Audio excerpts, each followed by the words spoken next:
हिफाजती तदाबीर काम आई और ना असलहे की फरहमी।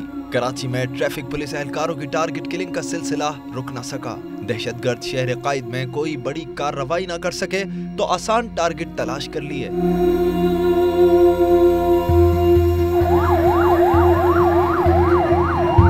30 सितंबर 2015 को मलीर के इलाके में नामालूम मुल्जिमान ने ट्रैफिक पुलिस एहलकार पर अंधाधुंध फायरिंग कर दी, जिसके नतीजे में एएसआई जुल्फिकार शहीद हो गया।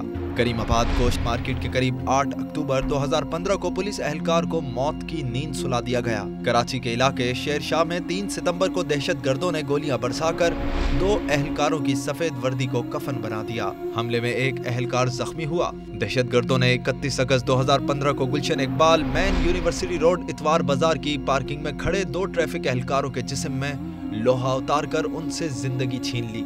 सदर के इलाके जहांगीर पार्क के करीब दहशतगर्दों ने 3 एहलकारों को निशाना बनाया। 2 जाँ बहक जबकि 1 जख्मी हुआ।